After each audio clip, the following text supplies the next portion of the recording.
a poem titled Golgotha.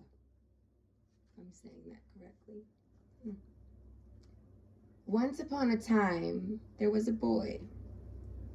Inside this boy was a girl. She didn't weigh much, the equivalent of several feathers, maybe. She was constantly taking flight inside of him, using the clay that was his body. She was constantly taking form. He loved her presence and the presence therefrom. He had to learn to listen to her. She was very soft-spoken, and it took quite a bit of training to receive her whispers. One could not hear her over the vacuum of a constantly churning mind.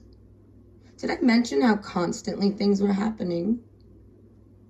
All the time, she loved him.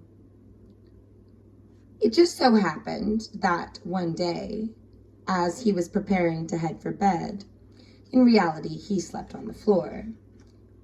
He was never fond of the too accommodating beds. He happened to catch a glimpse of himself, in the mirror. He didn't know what to say. As if reading his thoughts like a fairy godmother, she politely responded, "There's nothing you need to say." By now, he was perplexed. It was a nice confusion, though. It almost felt pleasurable to be in his skin, and to have such joyous company as only she could provide. "What's your name?" he thought. "Golgotha." Wow, sounds like an ancient warrioress or something. Yes, I know her," she said. "You mean there's two of you?" "Quite a few more, my love, actually. I'd say there were about 3 more for every question you do and don't ask." "Sounds like a labyrinth," he said. "Ah, yes, but what does a labyrinth sound like?" "No way. I've always wanted to be in a scenario like this." "Like what?" As if she didn't know. "Like a mystical being asking me to solve a riddle." "I'd never asked you to solve anything. It was just a question, a play on words." "Really? How'd you come to that conclusion?"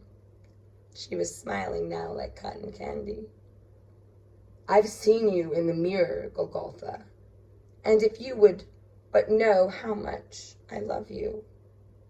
Slowly cutting him off. "Shh," she shushes him.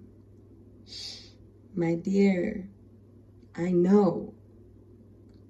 Your heart has spoken long before you have."